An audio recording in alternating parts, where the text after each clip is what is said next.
Sir from 17 once again, introducing you to my Darksiders 2 Apocalyptic difficulty video walkthrough.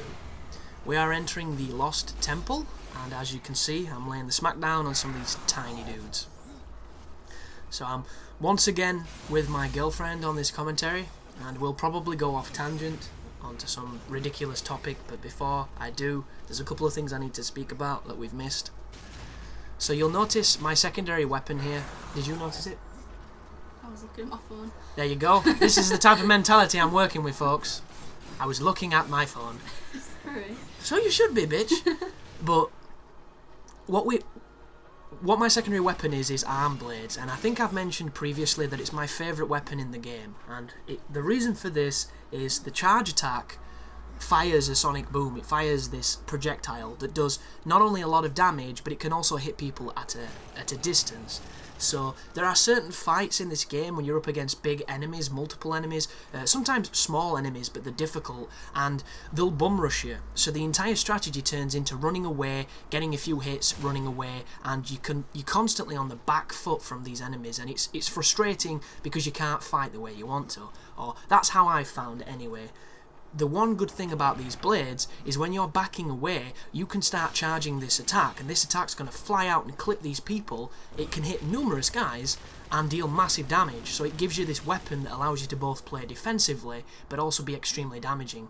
And if you get a possessed version, it's just, you know, gravy at that point. And there are moments in this guide where my strategies are going to rely around this weapon because I use it to such good effect in those fights. I should be able to tell you, you know, a couple of different alternative ways to approach it, because this is one of those games where everyone's going to have a different way of doing it anyway. But the last thing I'm going to say is I've just got Reaper mode, which is the equivalent to, you know, the God mode, Crazy, Sparta mode, Titan mode in God of War. And there is a meter that you fill up on the hood when your life is up. It's got the picture of a Grim Reaper on it, but before it does, it's got this little swirl. And what's going to happen is once you fill that little swirl, it turns into the face of the Reaper, or Death himself. And when you press the button, which I think is left bumper and right trigger, you're going to transform into the Super Reaper mode. And it is a timed power-up, which makes you deal massive damage and become an absolute wrecking machine. But I would advise you to use it sparingly and save it for moments when you're struggling. And one real good strategy when you're in a bad spot is if you can't beat a boss or a setup of enemies or a mob, warp out of the dungeon, go and build up this meter, come back and then take it on with the Reaper mode, because it turns a difficult fight into something exceptionally easy. It breaks the game in some cases. And that's pretty much the tips for this video. There's one more tip here that I'm doing wrong. Do not melee attack these crazy shield things. Just shoot them with your gun. It does massive damage and you don't have to mess about missing them like I just did there for 20 minutes. But that's all the business talked about. Now it's time for the pleasure. What topic do you want to discuss? I don't know. Can I just say I love the word bum rush? Bum rush, why? It's just fun. Is it the sexual connotation? Is it just Probably. the ridiculous juxtaposition of two words that don't work? Yeah. And how it's like a legitimate phrase. Bum rushing. It is a thing, isn't it? Yeah. Is that the technical term? I don't know. It could be a homeless man charging at you. It could be a homeless ex-NFL player. It could be a giant bum with legs. I don't know. Bum rushing. Yeah, it's just something that's come from something. Like every word that exists. It's come from something ridiculous. And I've got the window open again. Because we can't breathe. Because this room is hot. But the sacrifices I make to get good sound quality. But we could talk about YouTube, which is an interesting topic because I'm a YouTuber and you're on the outside. So you see a different side to what perhaps my subscribers see.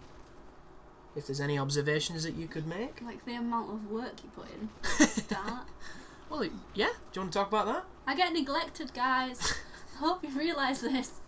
I don't mean that. You're supposed to make it sound nice.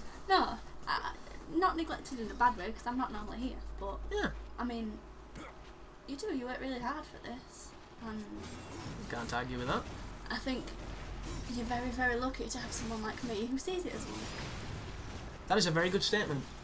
That is an exceptional statement, because we know people who have girlfriends, and their girlfriends perhaps would look down on this significantly more than they do.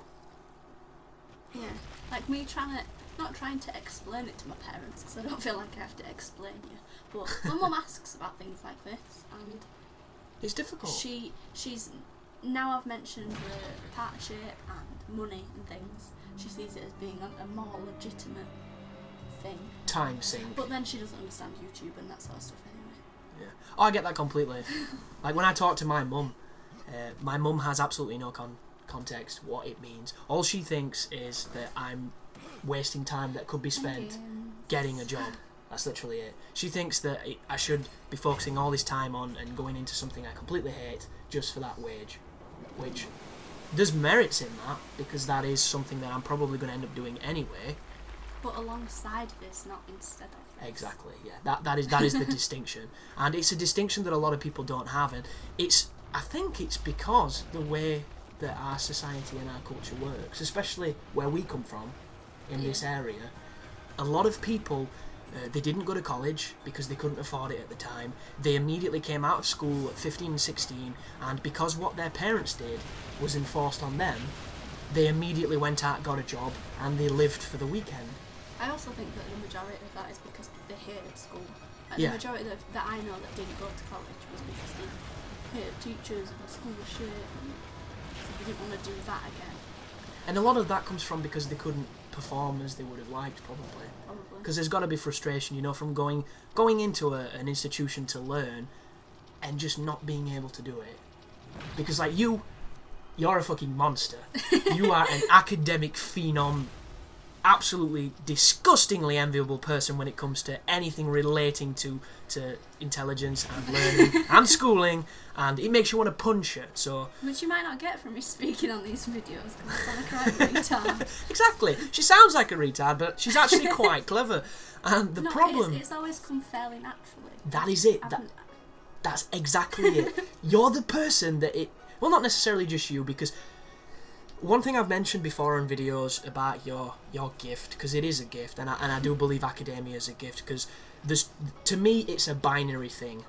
The entire world and kingdom of academia. You're either academically gifted in the way you approach a problem, or you're creatively gifted with it.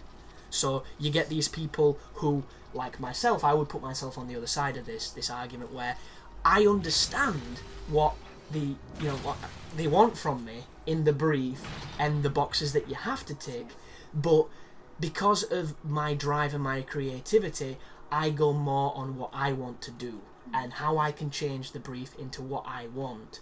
And that is not how academia should be approached, because you could make the best thing ever. You could make Jesus from clay who could heal wounds and get lots and lots of money. Well, because it wasn't painted red and... Yeah, but because one of the tick boxes was, try not to be too politically biblical or something, I would fail on that principle. Whereas you would follow everything to such a high degree and so well that you can't help but hit a 90, because you're amazing. But I have chosen and enjoyed more the subjects where that was necessary. Oh, no doubt. Not necessary, but was easier to do. The course it's a bullshit degree. No. If you can make a point and back it up with some form of evidence that you can misshape and turn from anywhere. Look at a degree in philosophy. That is a degree in going, why? Essentially, somebody makes a really good salient point and you go, but why? And you're essentially a philosopher. Right there. We're all wannabe philosophers just because we question. So, there's no such thing as a bullshit degree. One thing I do find bullshit is how your degree and my degree on paper are equal value, even though, societally, yours, because it's English language, is looked on as if it's better. Yeah. Because I find that weird. If we went for a job in design, though, you're going to get it up. Well, yeah, no doubt. Degree is better.